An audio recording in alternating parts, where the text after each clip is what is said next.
Welcome to Second Take, the show that focuses on the issues behind the news. The value of diamond properties to South African ecotourism was highlighted at the 7th Oppenheimer De Beers Group Research Conference, where the outcomes of a range of research projects were highlighted. Martin Creamer attended. Welcome, Martin. Hi, Sashnee. IFP leader Mangosuthu Buthelezi delivered the keynote address at the conference.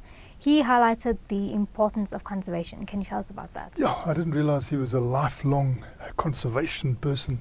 You know, being down in KwaZulu-Natal, he had early experience and interface with the late Dr. Ian Player, and between the two of them, they really tried to do as much as they could for the wildlife of KwaZulu-Natal. There was a time during the apartheid government when they were insisting that as a potential homeland, that he take those areas as part of his homeland so that he wouldn't actually eat into other white areas, and he put his foot down and said, these belong to us anyway, and these are our wildlife sanctuaries. We're not going to just turn them into a homeland or whatever you want. So he resisted that very, very strongly, of course, but he's saying, you know, since that time he's felt that every breath he takes he must fight for preservation of our heritage and for our wildlife, and he feels that a great affinity with that. So of course this was an interesting coming together, because there's a lot of these diamond mines that traditionally have had vast tracts of lands. You know, it goes back to 1888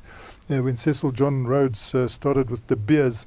They didn't have the same crushing methods that they've got now, so they used to dig out the kimberlite, and they used to need vast areas to place these in so that they could be weathered before they were actually processed to recover the diamonds. But they also wouldn't know exactly where the diamonds were, so they would imagine this is a diamond area, but they would buy a lot of the ground around it. So you've ended up with an empire, you know, of priceless land around these mines, that at some stages, you know, they've been dealing with the botanies of these places, and they've been dealing with wildlife and things like that. So they've really enhanced them for ecotourism and for tourism.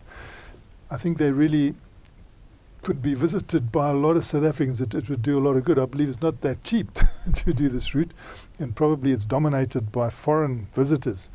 But still, it's an important infinite horizon for diamonds. There's always a finite horizon for mining. It comes to an end.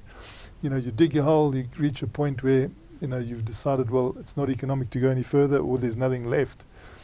But they've got this added benefit now of being able to give this mining era an infinite horizon by creating some of the culture around that, and also making sure that they enhance these areas for tourism. Now, De Beers has officially said that they are pursuing a new future for the diamond route. Can you expand on this? Yeah, I see at one stage, you know, Oppenheimer and son, Nicholas Oppenheimer, Nicky Oppenheimer, who was there, and also De Beers, they used to combine these diamond areas. So the parts that belonged to the Oppenheimer and son and the Oppenheimers were part of a package. And then last year, the Oppenheimers said that they wanted to take their properties out of that, which means that you need to go forward as the diamond route with a new plan, which they are beginning to deal with and haven't yet announced. But this all relates to the splitting up of the two sets of properties. And we could see that they still work in great harmony, because Nicky Oppenheimer and Oppenheimer, it's called the Oppenheimer De Beers Research Conference, Oppenheimer and De Beers Group Research Conference. So they work together on all the intellectual activity around enhancing and developing these priceless pieces of land, diamond properties of old. But they have now sort of ring-fenced their own properties. So this is going to lead to both of them doing different things, and from De Beers' point of view, doing new thinking on their diamond route.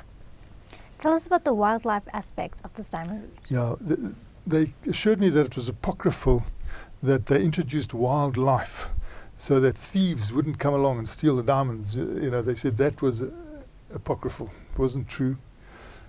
But there were like legends around that they would introduce a lot of wildlife around their diamond, the open pits, so that people would not remove any of the kimberlite or any of the diamond-bearing ore.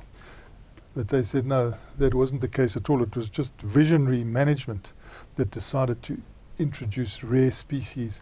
And also, in some areas like Venetia, the lions took a look at the game park and they said, put thumbs up, and they moved in.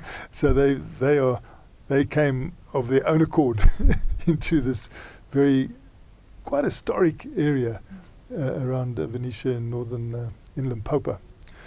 And they say the rhino were there. So they don't always have to add game, but they do try and, where they can, introduce species into that and create a tourist attraction with accommodation for tourists. That's all part of the package. What were some of the research project outcomes that were highlighted at the conference? Yeah, well, these were quite peripheral to a mining publication, but they dealt with birds and bees and beasts and botany, and not always the big animals. It's the little things that you can hardly see that they are very concerned about. It's all about ecotourism, and it's wonderful to see, the academics and the environmental managers all presenting papers there to make sure that you do better and better in these areas, become more and more interesting. The flora, the fauna, insects are all part of the scene. And people are becoming quite myopic when they enter these various things. They want to look at everything. And this is the research that they're doing, so that you'll have a lot of information, very rich and fresh information around, as I was saying, the birds, the bees, the beasts, and the botany.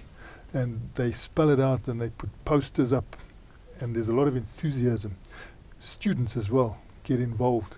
So it's a wonderful educational process that they are funding beneath this big idea that you polish the tourist diamonds and you get some long-term activity out of what are really assets with a finite horizon. Thanks for speaking with us, Martin. Great pleasure, Sashnee. That's it for today. Join us again next week for more news and analysis on South Africa's mining industry.